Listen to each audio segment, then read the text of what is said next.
आज यहाँहरूसँग अध्ययन गर्ने परमेश्वरको वचनको शीर्षक छ स्वर्गीय प्रमाणपत्र। यो विषय लिएर हामीहरू सँगै परमेश्वरको वचन अध्ययन गर्ने समय लिनेछौँ। म यहाँहरूलाई मल्किसेदेक प्रकाशन कम्पनीबाट प्रकाशित लेख र विश्वास नामक पुस्तकभित्रको एउटा कहानी सुनाउँछु। कुनै एकजना स्त्रीले विवाह गरेर बालबच्चा पाई स्याहार्न थालिछिन्। तब तिनलाई बच्चाहरूको भविष्यको बारेमा अनेक किसिमको चिन्ता लागेछ। अब मैले यी सन्तानहरूलाई कसो गरेर राम्ररी हुर्काउने, यो कष्टकर जीवन कसरी काट्ने, बुढी भएपछि मेरो जीवनयापन कस्तो हुने होला, यी विभिन्न कुराको चिन्ता गर्दै तिनले यदि मैले प्रमाणपत्रहरू धेरै पाएँ भने पछि वृद्ध अवस्थामा पनि कुनै समस्या बिना ढुक्क भएर जिउन सक्नेछु भन्ने सोच्दै ती स्त्रीले अनेक किसिमका प्रमाणपत्र पाउनलाई तन मनले प्रयत्न गर्न थालिछिन्। हाम्रो मण्डलीमा आउनु अघि तिनको अवस्था यस्तो थियो। त्यसपछि आधारभूत रूपमा चाहिने सवारी चालक अनुमति पत्रबाट सुरु गरेर तिनले कडा मेहनत गरेर कन्फेक्सनरी बेकिङ प्रमाणपत्र र त्यसपछि पश्चिमी परिकार पकाउने प्रमाणपत्र पनि प्राप्त गरिन्। पछि तिनले एजेन्टको प्रमाणपत्र र बाल स्याहार प्रशिक्षकको प्रमाणपत्र पनि पाइन्। आफूले पाउन सक्ने कुनै लाइसेन्स अथवा प्रमाणपत्र छ भने दिनरात पढेर तिनले जसरी पनि त्यो हात पार्थिन्। तिनले नयाँ प्रमाणपत्र प्राप्त गर्दै पछि तिनका पतिले दुखित हुँदै तिनलाई मर्दाखेरि तिमीले के यी सबै प्रमाणपत्रहरू आफूसँगै लैजाने हो र भन्दथे। तिनले पत्नीलाई यस्तै तीता वचन भन्ने गर्दथे। प्राय यसरी नै समीक्षा गर्ने पतिका कुरा एक दिन चाहिँ तिनले अलि फरक तरिकाले सुन्न पुगेछिन्। मर्दाखेरि यी सबै आफूसँगै लैजाने हो र भन्ने यो वाक्य सुनेको क्षण मर्दाखेरि भन्ने त्यो एउटा शब्द तिनको मस्तिष्कमा दिनभरि नै गडिएछ। त्यस बेलादेखि तिनले मृत्युपछिको जीवनबारे सोच्न थालिछिन्। स्वर्ग राज्य प्रवेश गर्नलाई पनि कुनै प्रमाणपत्र चाहिने पो हो कि? त्यो समयसम्म तिनले प्रमाणपत्रहरू धेरै हात पारे भने जीवन निकै आरामदायी हुनेछ भनेर सोच्दै अनेक किसिमका प्रमाणपत्रहरू बटुलेकी थिइन्। स्वर्ग राज्य जानलाई पनि प्रमाणपत्र चाहिने हो कि? यदि हो भने त्यो प्रमाणपत्र प्राप्त नगरी के म स्वर्ग जान सकुला त? पतिको मुखबाट फ्याट्ट निस्केको मर्दाखेरि भन्ने त्यो शब्द मस्तिष्कमा गढेको क्षण स्वर्ग प्रवेश गराउने प्रमाणपत्र सम्बन्धी तिनलाई निकै नै कौतूहलता जागेछ। यो प्रश्न मनमा घुमिरहेको बेला एक दिन हाम्रो मण्डलीका सन्तानहरूसँग तिनको भेट भएछ र बुझी हेर्दा साँच्चै नै स्वर्गको प्रमाणपत्र चाहिने रहेछ भन्ने कुरा थाहा भएछ।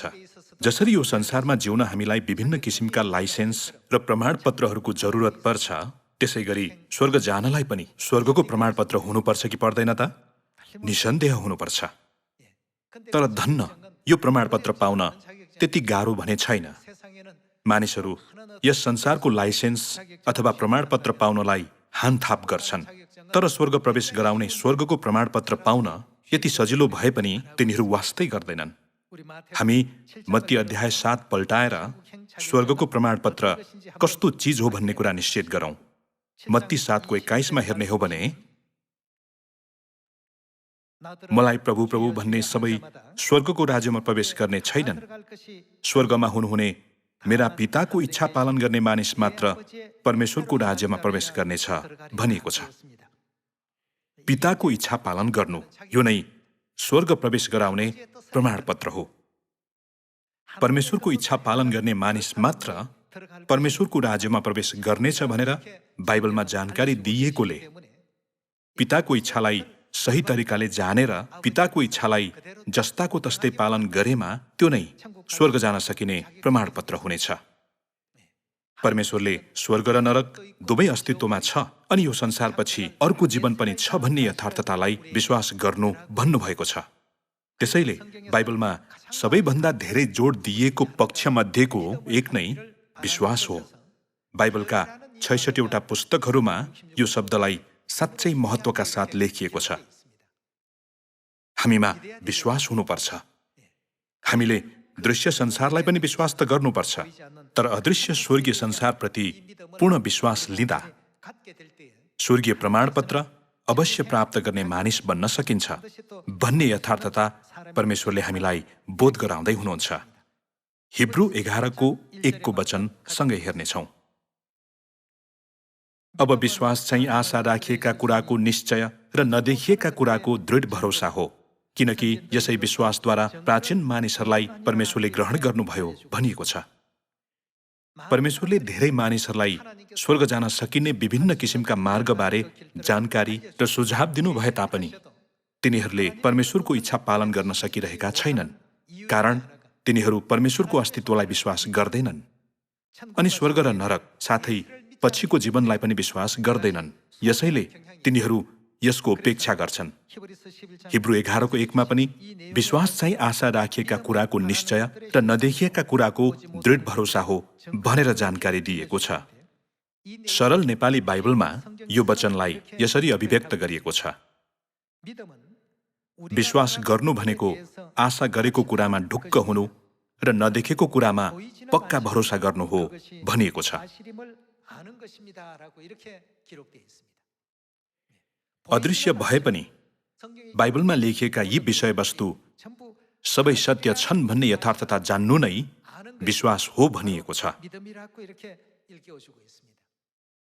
तसर्थ विश्वास नलिएको मानिसले चाहिँ परमेश्वर खुसी हुनुहुने कार्य कदापि गर्न सक्दैन भनेर लेखिएको छ। पद 6 मा गएर हेर्नेछौँ। विश्वास बिना परमेश्वरलाई के पार्नु त? प्रसन्न पार्नु असम्भव छ, किनकि जो परमेश्वरको नजिक आउँछ त्यसले परमेश्वर हुनुहुन्छ र उहाँलाई खोज्नेहरूलाई उहाँले प्रतिफल दिनुहुन्छ भन्ने पक्का विश्वास गर्नुपर्छ भनिएको छ। अदृश्य भए पनि परमेश्वरले दिनुभएको सबै वचन सत्य छ, अस्तित्वमा छ र निश्चित पूरा हुनेछ भनेर मनभित्रैबाट पक्का विश्वास गर्ने मानिसलाई नै हामीहरू विश्वास भएको मानिस भन्ने गर्छौं। यस्ता मानिसहरू मध्येका एक चाहिँ पद 7 मा देखा परेका नोआ हुन् र पद 8 मा देखा परेका अब्राहम, सारा, मोसा, इसहाक, याकुब, योसेफ हुन्। विश्वासको अध्याय भनिने हिब्रू अध्याय 11 मा देखा पर्ने यी सबै पात्रहरूले नदेखे तापनि परमेश्वरको वचन सत्य छ भन्ने यथार्थतालाई सधैँ बुझेर महसुस गरे र दृढ भरोसा गरेकाले यी मानिसहरूलाई विश्वासका पुर्खा, विश्वास भएका मानिसहरू भनेर अभिव्यक्त गरिएको होइन र? पद 7 मा गएर लगातार हेरौं। विश्वासद्वारा नोआले त्यस बेलासम्म अदेख रहेका घटनाका बारेमा परमेश्वरबाट चेतावनी पाएर भक्तिसाथ आफ्नो घरानालाई बचाउन एउटा जहाज बनाए। यसरी संसारलाई दोषी ठहराएर विश्वासद्वारा उनी आउने धार्मिकताका उत्तराधिकारी भए भनिएको छ। नोआ यो यहाँहरूले राम्ररी जान्नु भएको नाउँ हो।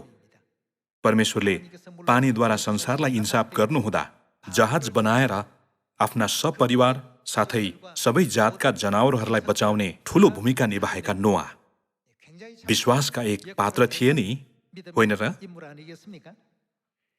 ती दिनहरूमा परमेश्वरले नोआलाई एउटा जहाज बनाउनु भनेर आज्ञा गर्नुभयो। अहिले हामीहरू परमेश्वरले आज्ञा गर्नुभए बमोजिम नोआले जहाज बनाए भनेर एक वाक्यमा सुन्दै यसलाई निकै हलुको रूपमा लिने गर्छौं। तर वास्तवमा त्यो जहाज बनाउन नोआलाई निकै समय, निकै परिश्रम, निकै सामग्री र आफ्नो सारा तनमन लगाउनु परेको थियो। केही विज्ञहरूले त्यो जहाज बनाउनलाई कम्तीमा पनि 40 वर्ष लागेको बताउँछन् भने केहीले चाहिँ करिब 120 वर्ष लागेको बताउँछन्।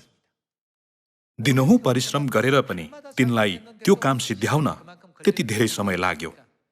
त्यो एउटा जहाज बनाउनलाई तिनले कति धेरै समय, प्रयत्न र परिश्रम लगाए होलान् भन्ने यथार्थतालाई हामीले बुझ्न आवश्यक छ नि, होइन र? अझ जटिल कुरा चाहिँ घोडा, गाईबस्तु, बाघ र सिंह जस्ता जनावरहरूलाई जहाजभित्र ल्याउने कार्य गर्न तिनलाई झन् कति गाह्रो पर्यो होला। यस्तो कठिन काम नोआले कसरी गर्न सके होलान्? त्यस अघिसम्म एकचोटि पनि अनुभव नगरेका कार्यहरू भए पनि परमेश्वरको वचन अवश्य पूरा हुनेछ भनेर विश्वास गरेकाले तिनले ती सबै कार्य गर्न सकेका होइनन् र? यदि नोआले परमेश्वरको वचनमा विश्वास नगरेका भए के तिनले आफ्नो जीवनको त्यतिका लामो समय त्यो कार्यमा खर्चने थिए होलान् र? विश्वास गरेकाले, विश्वस्त भएकाले तिनले ती सबै कार्य गर्न सकेका हुन्। आज स्वर्गीय प्रमाणपत्र भन्ने शीर्षकमा वचन अध्ययन गरिरहेका हामीहरूले पनि परमेश्वरले दिनुभएका सबै वचनहरू नोआले जस्तै विश्वास गर्नुपर्छ। हिब्रू 11:6 विश्वास बिना परमेश्वरलाई प्रसन्न पार्नु असम्भव छ भन्ने यथार्थतालाई जोड दिइएको छ। विश्वास भएमा यी सबै कार्य गर्न सकिन्छ, अर्थात् स्वर्गीय प्रमाणपत्र पाउन सकिन्छ भन्ने कुरा हो। हामी लगनशीलताका साथ शबात दिन मान्छौं, परमेश्वरको आज्ञा पालन गर्छौं र आफ्नो समय आत्मा बचाउने कार्यमा सदुपयोग गर्छौं। तर संसारका मानिसहरू चाहिँ एकैछिन रहेर हराइजाने मानव जीवनमा केही थुपार्नतिर परिश्रम गरिरहेका छन्। यो चाहिँ तिनीहरूमा स्वर्ग राज्यप्रति विश्वास नभएकोले हो। तर हाम्रा सियोनका परिवारहरू चाहिँ स्वर्गलाई विश्वास गर्नुभएकोले यो ठाउँमा आउनुभयो नि, होइन र? यसकारण नोआले करिब 40 देखि 120 वर्षसम्म जहाज बनाउने कार्यमा त्यति धेरै समय र त्यति नै धेरै सम्पत्ति लगानी गरेका हुन्। वास्तवमा जहाज बनाउनु सजिलो कार्य होइन। बाइबलमा अभिलेखित नोआको जस्तो बडेमानको जहाज के ती दिनहरूमा कहीँ कतै थियो होला र? त्यत्रो जहाज कतै पनि थिएन। तैपनि विश्वासद्वारा नोआले परमेश्वरको आज्ञा बमोजिम त्यो जहाज बनाए। आकाशबाट पानी बर्सेर जलप्रलय होला भनेर कल्पना समेत गर्न नसकिने त्यो युगमा जहाज बनाउनु चाहिँ पक्का विश्वास बिना कदापि गर्न नसकिने कार्य थियो नि, होइन र? विश्वास लिएकाले नोआले ती सबै काम गर्न सकेका हुन्। बाइबलमा यसरी नै अभिलेख गरिएको छ। आज यो समयद्वारा यहाँहरू र मैले परमेश्वरको वचन हो भने दृढ विश्वास गर्नुपर्छ। साथै बाइबलमा परमेश्वरले पूरा गर्नेछु भन्नुभएका कार्यहरू चाहिँ परमेश्वरले तोक्नु भएको बेला आएपछि त्यो निश्चित पूरा भएरै छाड्नेछ भन्ने यथार्थतालाई पनि हामीले विश्वास गर्नुपर्छ। यसकारण बाइबलमा अभिलेख गराउनुभएका सम्पूर्ण शिक्षालाई जस्ताको तस्तै पछ्याउने हामीहरू हुनुपर्छ। मुक्ति पाउनको निम्ति साथै संसारलाई बचाउनुको निम्ति पनि हामीले प्रयत्न गर्नुपर्छ भनेर बाइबलले शिक्षा दिएको छ। यो वचनलाई पनि हामी सबैले विश्वास गर्नु पर्दैन र? बाइबलको अगमबाणी अनुसार शरीरमा आउनुभएका हाम्रा पिता परमेश्वर र हाम्री माता परमेश्वरलाई पनि हामीले दृढ विश्वास गर्नुपर्छ। अन्तिम समयमा मुक्ति पाउनलाई सारा मानव जाति कस कहाँ जानुपर्छ भनेको छ त? पवित्र आत्मा र दुलही भन्नुहुन्छ, आउनुहोस्। सारा मानव जातिले यो बोलावटमा प्रतिक्रिया जनाउनुपर्छ भनेर बाइबलमा शिक्षा दिइएको छ। यस्तै मानिसहरूले नै स्वर्गीय प्रमाणपत्र प्राप्त गर्न सक्नेछन् भनेर बाइबलमा भनिएको छ नि, होइन र? नोआले जहाज बनाइरहेका बेला वरिपरिका धेरै मानिसहरूले किल्ला र हाँसो गरे तापनि नोआको प्रतिक्रिया कस्तो थियो त? ती सबै निन्दा, हस्तक्षेप र खिसीलाई तिनले सबै सहे। तिनी कति पनि नडगमगाउने आँटी मानिस थिए। किन त? किनकि परमेश्वरले भन्नुभएको कुरा निसन्देह पूरा भएरै छाड्नेछ भनेर तिनले पूर्ण विश्वास गरेका थिए। यसकारण हिब्रू अध्याय 10 पनि विश्वास लिएका मानिसहरूले आफ्नो भरोसा त्याग्नु हुँदैन भनिएको छ। भन्नाले परमेश्वरको वचन जस्ताको तस्तै पूरा हुनेछ भन्ने विश्वास र दृढ भरोसा लिएर कार्य गर्नुपर्छ भन्ने अर्थ हो। हामी हिब्रू 10:35 वचन अध्ययन गर्नेछौँ। त्यसकारण आफ्नो यो भरोसा नत्याग जसमा ठूलो इनामको प्रतिफल छ। परमेश्वरको इच्छा पूरा गर्न र प्रतिज्ञा गरेको प्रतिफल प्राप्त गर्न तिमीहरूलाई स्थिर रहनु आवश्यक छ। किनकि अब एकैछिनमा आउनुहुने चाहिँ आउनु नै हुनेछ र बिहालो गर्नुहुने छैन। तर मेरो धार्मिक जन चाहिँ केद्वारा बाँच्नेछ त? विश्वासद्वारा बाँच्नेछ। हामीमा विश्वास हुनुपर्छ।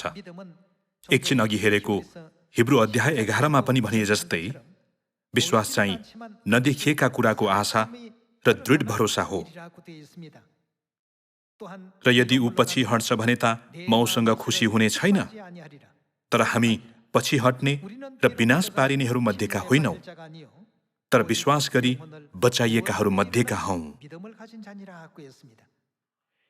अर्थात् विश्वास लिएमा स्वर्गीय प्रमाणपत्र पाउन सकिन्छ, मुक्तिमा पनि प्रवेश गर्न सकिन्छ भन्ने शिक्षा होइन र? यसकारण विश्वास गरेको कुरा निश्चित पूरा हुने भएकोले विश्वास गरेको मानिसले आफ्नो भरोसा के नगर भनिएको छ त? आफ्नो भरोसा नत्याग भनेर बाइबलमा शिक्षा दिइएको छ। हामी पद 22 मा गएर हेर्नेछौँ। हाम्रा हृदय खराब विवेकबाट छर्कोद्वारा चोख्याइएर र शुद्ध पानीले हाम्रो शरीरलाई धोएर साँचो हृदयले विश्वासको सम्पूर्ण भरोसामा हामी कसो गरौँ भनिएको छ त? परमेश्वरको समीप जाउँ भनेर बाइबलमा भनिएको छ। आज यहाँहरू र म स्वर्ग प्रवेश गराउने स्वर्गीय प्रमाणपत्र कसो गरेमा पाउन सकिन्छ भन्ने बारे बाइबलद्वारा सिकिरहेका छौँ। बाइबलमा परमेश्वरले आज्ञा गर्नुभएका सबै कुराहरू जस्ताको तस्तै पालन गर्नु भनिएको छ। निष्कर्ष नै यही हो। बाइबलका वचनमा केही पनि नथप्नु र त्यसबाट केही नघटाई जस्ताको तस्तै गर्नु। सबै कुराहरू लेखिए अनुसारै पूरा हुने भएकोले पूरा हुनेछ भन्ने निश्चय र दृढ भरोसा लिनु भनिएको छ। बाइबलमा यस्तो शिक्षा छ। नोआको समयमा पनि निन्दा थियो।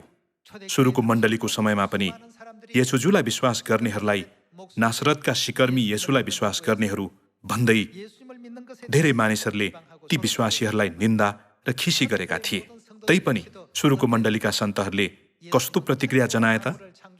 येशूज्यू आकाश र पृथ्वी सृष्टि गर्नुभएका सृष्टिकर्ता परमेश्वर हुनुहुन्छ भन्ने यथार्थतालाई पूर्ण विश्वास गरेकाले तिनीहरूले आफ्नो भरोसा त्यागेनन्।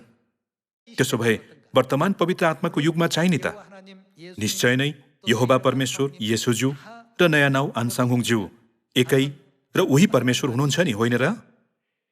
फरक युगमा फरक नाउँमा आउनु भए तापनि उहाँहरू एकै र उही परमेश्वर हुनुहुन्छ। वर्तमान यस युगमा पनि नयाँ नाउँ लिएर यो पृथ्वीमा आउनुभएका ख्रिस्ट आन्साङहुङज्यूप्रति अनि पवित्र आत्मा र दुलहीप्रति दृढ विश्वास लिएर अनन्त स्वर्ग फर्कन सकुन् भनेर परमेश्वरले स्वर्ग लैजाने टिकट बनाइदिनु भएको छ। अब कसो गरेमा स्वर्गीय प्रमाणपत्र प्राप्त गर्न सकिन्छ भन्ने बारे विस्तृत रूपमा अध्ययन गरौँ। फिलिपी अध्याय 3 मा हेरौँ, 3 को 20 मा। तर हाम्रो नागरिकता स्वर्गमा छ भनिएको छ। स्वर्गमा नागरिकता छ भन्नाले स्वर्गीय प्रमाणपत्र छ भन्ने अर्थ होइन र? फिलिपीमा भएका विश्वासीहरूलाई यो पत्र कसले लेखेका हुन् त? प्रेरित पावलले। त्यहाँबाट आउनुहुने मुक्तिदाता अर्थात् प्रभु येशू ख्रिस्टको प्रतीक्षा हामी गर्दछौँ। उहाँले जुन शक्तिद्वारा सबै कुरालाई उहाँको अधीनमा ल्याउन सक्नुहुन्छ, हाम्रो हीन शरीरलाई आफ्नै महिमाको शरीर जस्तै हुनलाई परिवर्तन गरिदिनुहुनेछ भनिएको छ। हाम्रो नागरिकता स्वर्गमा छ भन्नाले हामीले स्वर्गीय प्रमाणपत्र पाइसक्यौं भन्ने अर्थ हो। त्यसो भए यहाँ भनेको हामी भन्नाले कस्ता मानिसहरू होलान्? तिनीहरूले त्यस्तो कुन कार्य गरेकाले स्वर्गीय प्रमाणपत्र प्राप्त गर्न सकेका होलान्? विभिन्न प्रमाणपत्र प्राप्त गर्नलाई भिन्न किसिमको योग्यता आवश्यक पर्छ। कन्फेक्सनरी अथवा बेकिङ प्रमाणपत्र प्राप्त गर्नलाई मैदाको डल्ला बनाउने तरिका अथवा अन्य मिल्दाजुल्दा सिपहरू सिक्न आवश्यक हुन्छ। अनि पश्चिमी परिकार बनाउने प्रमाणपत्र प्राप्त गर्नलाई उस्तै किसिमका योग्यता र शर्तहरू पूरा गरेको हुनुपर्छ। यहाँ पनि हाम्रो नागरिकता स्वर्गमा छ भन्दै प्रेरित पावलले आफूलाई स्वर्ग प्रवेश गराउने प्रमाणपत्र पहिल्यै पाइसकेको मानिसको रूपमा वर्णन गरेका छन्। यहाँ भनेको हामी भन्ने मानिसहरूले के कस्ता शर्तहरू पूरा गरेका छन् भन्ने बारे जान्नको निम्ति हामीले प्रेरित पावलको विषयमा अध्ययन गर्न आवश्यक छ। हामी 1 कोरिन्थी 11 को 23 को वचन एकचोटि पल्टाएर हेरौँ। यो 1 कोरिन्थीको पुस्तकका लेखक को हुन् त? प्रेरित पावल नै हुन्। किनकि कसबाट त? प्रभुबाट मैले जे पाएँ सो तिमीहरूलाई सुम्पी पनि दिएँ। अर्थात् जुन रात उहाँ पक्राउ पर्नुभयो त्यो रात प्रभु येशूले रोटी लिनुभयो र धन्यवाद दिनु भएपछि उहाँले त्यो भाँच्नुभयो र भन्नुभयो, यो तिमीहरूका निम्ति मेरो शरीर हो, यो मेरो सम्झनाको निम्ति गर। त्यसै गरी खाएपछि उहाँले कचौरा लिएर यसो भन्नुभयो, यो कचौरा मेरो रगतमा भएको नयाँ करार हो। जहिले जहिले तिमीहरू यो पिउँछौ मेरो सम्झनामा यो अक्सर गर भनिएको छ। हाम्रो नागरिकता स्वर्गमा छ। हाम्रो नागरिकता प्रमाणपत्र स्वर्गमा छ भनेका प्रेरित पावल नयाँ करारको सत्यताभित्र रहेका मानिस हुन्। वर्तमान यस संसारमा असंख्य मण्डलीहरू त छन्, तर के ती सबैमा नयाँ करारको सत्यता छ त? हामीले यो प्रश्नको उत्तर पत्ता लगाउनै पर्छ। 2 कोरिन्थी अध्याय 3 एकचोटि हेरौं। 3:6 वचन हेर्ने हो भने, नयाँ करारका सेवकहरू हुन उहाँले हामीलाई योग्यका बनाउनुभयो, लिखित अक्षरमा होइन तर पवित्र आत्मामा, किनभने लिखित अक्षरले त मार्छ तर पवित्र आत्माले जीवन दिनुहुन्छ भनिएको छ। यहाँ हेर्दा के हुन उहाँले हामीलाई योग्यका बनाउनुभयो भनिएको छ त? यो पृथ्वीमा भएका सबै प्रजाहरू नयाँ करारका सेवकहरू भएको परमेश्वर चाहनुहुन्छ भनेर बाइबलले बताउँछ। प्रेरित पावलले 1 कोरिन्थी अध्याय 11 पनि नयाँ करार घोषणा गर्नुभएका येशूज्यूको स्वरूपबारे वर्णन गर्दै तिनी आफू पनि नयाँ करारको सत्यताभित्र रहेको यथार्थतालाई प्रकाश पारेका छन्। यहाँ पद 6 पनि नयाँ करारका सेवकहरू हुन उहाँले हामीलाई योग्यका बनाउनुभयो, लिखित अक्षरमा होइन तर पवित्र आत्मामा, किनभने लिखित अक्षरले त मार्छ तर पवित्र आत्माले जीवन दिनुहुन्छ भनिएको छ। तिनले नयाँ करारको विषयलाई पुनः जोड दिएका र उल्लेख गरेका छन्। त्यसो भए नयाँ करार भनिने यो चीज के साँच्चै नै हामीलाई अनन्त स्वर्ग प्रवेश गराउने प्रमाणपत्र होला त? हामी लुका 22:7 वचन हेर्नेछौँ।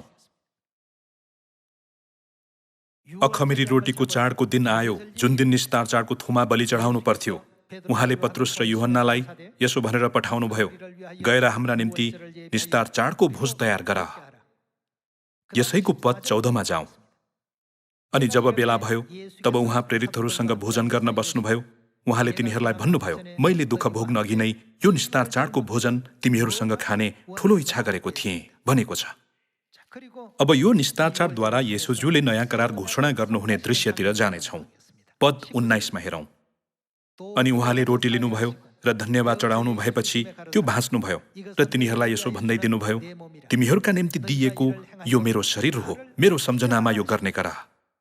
येशूज्यूले प्रष्टसँग कसो गर भन्ने आज्ञा दिनुभयो त? मेरो सम्झनामा यो गर्ने गर भन्नुभयो। पद 20 यसै गरी खाइसक्नु भएपछि उहाँले कचौरा लिनुभयो र भन्नुभयो, यो कचौरा तिमीहरूका निम्ति बगाइएको मेरो रगतमा स्थापित गरिने के हो? नयाँ करार हो भनिएको छ। येशूज्यूले निस्तार चाडको रोटीलाई उहाँको शरीर भन्नुभयो र निस्तार चाडको दाखमन्द भएको कचौरा लिएर यो कचौरा मेरो रगतमा स्थापित गरिने नयाँ करार हो भन्नुभयो। कसका निम्ति बगाइएको भन्नुभयो त? तिमीहरूका निम्ति बगाइएको भनेर जोड दिनुभयो। यो निस्तार चाडको रोटी र दाखमन्दलाई येशूज्यूले उहाँको देह र रगत हो भनेर मान्यता दिनुभयो। जो कोही होस् स्वर्ग जान चाहन्छ भने यो नयाँ करार भित्र रहेको हुनुपर्छ भन्ने यथार्थता येशूज्यूले बोध गराइदिनुभयो। हिब्रू 9:15 वचन हेरौँ। यसै कारण उहाँ अर्थात् येशूज्यू केका मध्यस्थ हुनुहुन्छ? नयाँ करारका मध्यस्थ हुनुहुन्छ। यस हेतुले कि बोलावट भएकाहरूले प्रतिज्ञा गरिएको के प्राप्त गरून्? अनन्त उत्तराधिकार प्राप्त गरून्, किनकि एकजनाको मृत्युको मोल भइसकेको छ, जसद्वारा पहिलो करारको समयमा भएका अपराधहरूबाट उद्धार पाइन्छ भनिएको छ। यहाँ प्रतिज्ञा गरेको अनन्त उत्तराधिकार भन्नाले के हो त? स्वर्ग हो नि। अनन्त स्वर्गको उत्तराधिकार केद्वारा पाइन्छ भनेको छ त? नयाँ करारद्वारा। त्यसो भए यो नयाँ करार बिना अनन्त स्वर्ग प्रवेश गर्न सकिन्छ भन्ने अर्थ हो कि सकिँदैन भन्ने अर्थ हो त? तैपनि वर्तमान यस संसारका थुप्रै मण्डलीहरूमा नयाँ करार छैन, निस्तार चाड नै छैन। तिनीहरूसित निस्तार चाडमा प्रतिज्ञा गरिएको ख्रिस्टको देह र रगत नै छैन। हामी यूहन्ना 6:53 वचन हेरौँ। येशूले तिनीहरूलाई भन्नुभयो, साँच्चै म तिमीहरूलाई भन्दछु, तिमीहरूले मानिसको पुत्रको देह खाएनौ र उसको रगत पिएनौ भने तिमीहरूमा जीवन हुँदैन भनेको छ। जीवन छ कि छैन भन्ने कुरालाई येशूज्यूले मानिसको पुत्रको देह र रगत खाने र पिउने विषयद्वारा वर्णन गर्नुभयो। पद 54 हेरौं। मेरो देह खाने र मेरो रगत पिउनेसित के छ? अनन्त जीवन छ र अन्त्यको दिनमा म त्यसलाई जीवित पार्नेछु, किनभने मेरो देह साँच्चै खाने कुरो हो र मेरो रगत साँच्चै पिउने कुरो हो। मेरो देह खाने र मेरो रगत पिउने चाहिँ ममा रहन्छ र म त्यसमा रहन्छु। जसरी जीवित पिताले मलाई पठाउनुभयो र म पिताको कारणले जिउँछु, त्यसै गरी मलाई खाने पनि मेरो कारणले जिउनेछ भनिएको छ। येशूज्यूले मेरो देह खाने र मेरो रगत पिउनेसित अनन्त जीवन छ भन्नुभयो। अनन्त जीवन हुनुको अर्थ के हो त? स्वर्ग जान सकिन्छ भन्ने अर्थ हो कि जान सकिँदैन भन्ने अर्थ हो त? अनन्त जीवन पाउनु र स्वर्ग प्रवेश गर्नु बीच कस्तो सम्बन्ध छ होला? प्रकाश अध्याय 21 मा गएर यसको उत्तर पत्ता लगाऊ। 21 को 1 को वचन हेर्ने हो भने, तब मैले नयाँ आकाश र नयाँ पृथ्वी देखेँ। नयाँ आकाश र नयाँ पृथ्वी भन्नाले कुन ठाउँ हो त? स्वर्ग राज्य हो। तब मैले नयाँ आकाश र नयाँ पृथ्वी देखेँ, किनकि पहिलो आकाश र पहिलो पृथ्वी बिति गएका थिए, समुद्र त अब छँदै थिएन। अनि मैले परमेश्वरबाट दुलहाको निम्ति दुलही जस्तै गरी सिँगारिएर तयार पारिराखेकी अर्थात् पवित्र सहर नयाँ यरुसलेम स्वर्गबाट तलतिर झरिरहेको देखेँ। सिंहासनबाट यसो भन्ने एउटा चर्को स्वर मैले सुने, हेर, परमेश्वरको बास मानिसहरूसँग भएको छ। उहाँ तिनीहरूसँग बास गर्नुहुनेछ र तिनीहरू उहाँका प्रजा हुनेछन् र परमेश्वर आफै तिनीहरूका परमेश्वर भएर तिनीहरूसँग रहनुहुनेछ। उहाँले तिनीहरूका आँखाको आँसु पूर्ण रूपले पुछिदिनुहुनेछ र फेरि के नै हुने छैन? मृत्यु नै हुने छैन। फेरि मृत्यु नै हुने छैन भन्नाले अनन्तकाल जिउनेछ भन्ने अर्थ हो। र फेरि मृत्यु नै हुने छैन र शोक र पीडा पनि हुने छैन, किनकि पहिलेका कुराहरू बितिसकेका छन्। सिंहासनमा विराजमान हुनुहुनेले मलाई भन्नुभयो, हेर, म सबै कुरा नयाँ तुल्याउँछु। उहाँले यसो पनि भन्नुभयो, यो लेख, यी कुराहरू भरपर्दा र सत्य छन् भनिएको छ। स्वर्गमा मृत्यु नै छैन, तर अनन्त जीवन मात्र छ। त्यसो भए के हामीहरू यस मरणशील पार्थिव शरीर लिएर स्वर्ग जान सक्छौँ त?